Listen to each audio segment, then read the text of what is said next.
अगर मैं कहूँ कि दिल्ली के बीचों बीच एक जगह जंगल स्थित है तो क्या आप ये बात मानेंगे? जी हाँ, जंगल दिल्ली के बीचों बीच में स्थित है। ये है चाणक्यपुरी के पास एक जगह, जिस जगह का नाम है मालचा महल। नाम में तो महल है, लेकिन अगर आप यहाँ जाते हैं तो यहाँ पर खंडर दीवारें और चमगादड़ें ही देखने को मिलेंगी। ऐसा क्यों हुआ, क्या हुआ? इसके लिए जाते हैं इतिहास में कुछ पन्ने पलटते हुए पीछे की तरफ। 1985 की घटना है। एक औरत दिल्ली के रेलवे स्टेशन पर अपने कई कुत्तों, नेपाली नौकरों और 2 बच्चों के साथ आकर बैठ जाती है। अब ये औरत कौन थी? हर किसी में जानने की एक लालसा थी। कुछ लोग इनके पास जाते थे तो कुत्ते भौंक के उन्हें भगा देते थे। कहते हैं कि इस औरत ने आते ही दिल्ली के रेलवे स्टेशन को अपना घर बना लिया, और कोई भी इनको अगर परेशान करता था तो कुत्ते और नौकर तो थे ही भगाने के लिए।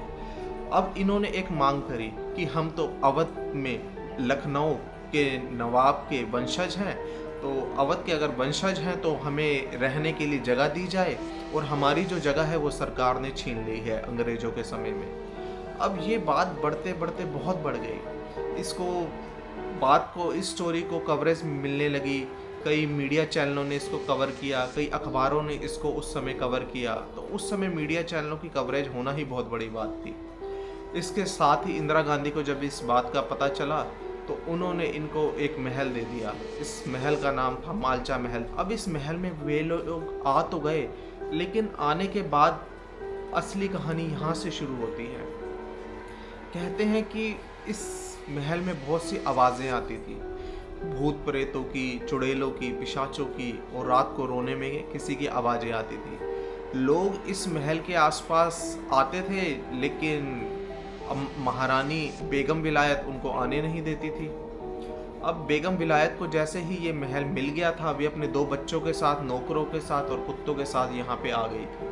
अब आने के बाद ना जाने क्या हुआ, वो डिप्रेशन में चली गई, और 1993 में कहते हैं कि उसने हीरे कुछ खा लिए और उसकी वजह से उसकी मृत्यु हो गई। लेकिन किसी भी न्यूज़ चैनल में इस खबर को ज़्यादा कवरेज नहीं दी गई।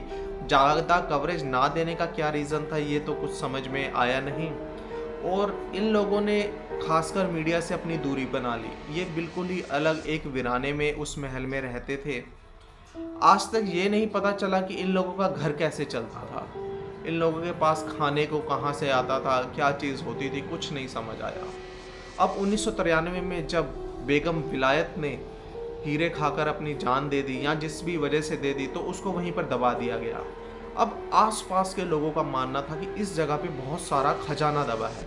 अब वो इसी खजाने की तलाश में वहाँ पे दिन रात आसपास घूमने लगे। अब बचे थे 2 लोग, बेगम विलायत के 2 बच्चे। अब ये 2 बच्चे वहाँ पे रह तो रहे थे, लेकिन लोगों के आसपास मंडराने से उनको खतरा बढ़ता जा रहा था। कहते हैं एक रात तो कुछ लोग अंदर घुसे और बेगम विलायत की कब्र को खोदने लगे। उनको लगा कि शायद यहाँ पे हीरे वीरे कुछ मिलेगा, लेकिन इस घटना से उसका लड़का बहुत ही ज़्यादा डर गया। अब उस लड़के ने पुलिस में रिपोर्ट करी, तो पुलिस ने उसे सेफ्टी के लिए गन दे दी। अब उस गन को वो अपने पास रखता था। वो राशन लेने के लिए कभी कभी महल से बाहर निकलता था, राशन लेता था और चला जाता था। कहते हैं कि कोई भी अगर उससे ज़्यादा पूछताछ करता या उसको रास्ते में परेशान करता था तो वो उस पर गन तान देता था। तो लोगों ने उस जगह से खुद ही दूरी बना ली। जब जहाँ जान का खतरा हो तो लोग वहाँ जाना छोड़ देते हैं। लेकिन ये चल क्या रहा था, कुछ समय के बाद 2017 में पता चला उसकी लड़की सकीना ने भी अपनी जान दे दी। अब कहा गया कि वो बीमारी की वजह से चली गई है। अब जो भाई था प्रिंस, वो वहाँ पे रह रहा था।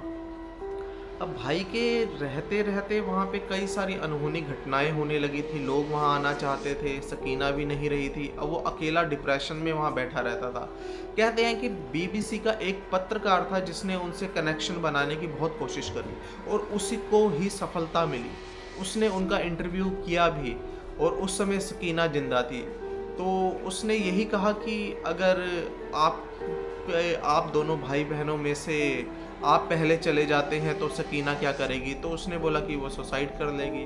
तो इसके बाद उसने कहा अगर सकीना चली जाती है तो आप क्या करेंगे? तो इसका उसने कुछ जवाब नहीं दिया था, वो यहाँ पे चुप हो गया था। अब ये लोग राजघराने से थे या नहीं, ये एक अनसुलझी सी ही पहेली बनी रही।